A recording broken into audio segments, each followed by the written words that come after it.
All right, this season marks a major change in the Big Ten, of course, as 4 new members enter the conference. But for the Washington Huskies, joining a new conference is just the tip of the iceberg.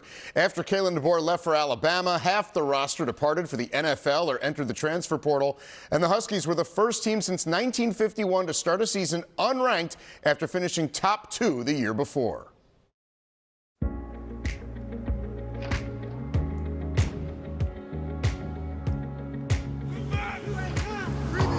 Hey, here we go. You know, myself, Cam Fab, a bunch of the 2019 class of guys, we've been through a lot. I've been through 4 head coaches, 3 different defensive schemes, and I feel like I've seen it all. We're following breaking college football news. ESPN and the Associated Press reporting that Kalen DeBoer, the current head coach of Washington, has agreed to a deal to become Alabama's next head coach. What if I told you you're going to be in a national championship game, you're going to lose, and then all of a sudden, within a week, our coach is gone.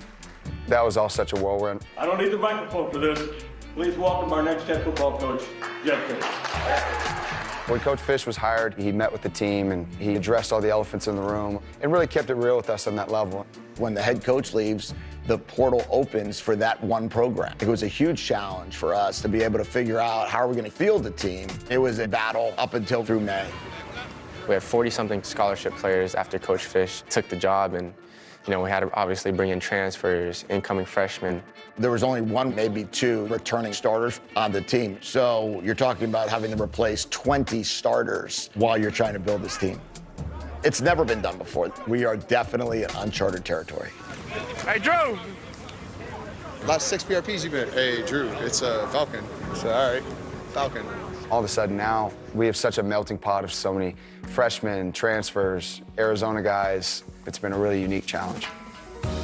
We have guys that have started with Zoe, Cam Fabiculanen, and with Carson Bruner, but now we're talking about relying on these guys to be full-time starters every snap. You're Coney. He's locked. Being a vet, my role has changed tremendously. I'm a leader now. Once you carry it past 10 yards, drop it, so then the safety. So I got to be that example for the younger guys, set the tone, let them know what Washington culture is about. With Coach Fisch, obviously, he has a very clear direction of where he wants this program to go. We want University of Washington to be thought of in those top programs in the country year in and year out.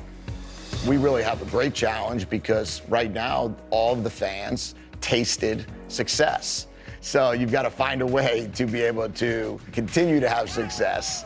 But we got some really good players on this team. We're all getting to know each other together, and I think we can build it up together. Make sure you study your plays and get in the film room. DB's on 3. 1, 2, 3. DBs. And look, this is also big opportunities suddenly maybe coming sooner for the guys who were there and the guys that Jedd Fisch, of course, had to bring in through the portal. Jedd Fisch has been there before. Is Jedd Fisch a droll kind of guy? Jedd Fisch and I worked together at the Baltimore Ravens. I'm a big fan of Jedd's, and he did a wonderful job at Arizona, kind of resurrecting a program that had been down.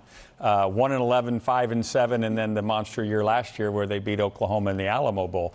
He knows how to do this. He's got a lot of NFL experience. He knows exactly how to do it. And we are in an NFL age of how you add to your roster. Unfortunately, the downside of this, and what we don't talk about nearly enough, is how you're moving players out of your program.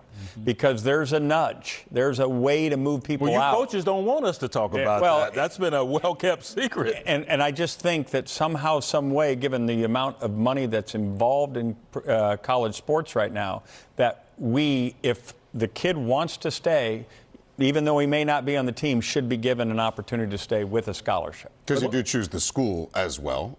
In this case, the school chose Jedd Fisch. He chose a bunch of players to now come in as reinforcements for a program that, again, was at the tippy top a second ago. Well, he dipped his toe into this new normal when he was at Arizona. That's how he rebuilt that program. He had to bring some transfers 100%. In to upgrade the level of talent on the roster, and that's where we are. You hit all the right notes, Coach, as you usually do. This is the new normal. It's NFL free agency, and those who endear themselves to it, the quickest are going to benefit from it the most. Now, what started this and what has everyone hoping that they can see success immediately was Mel Tucker, the former coach at Michigan State.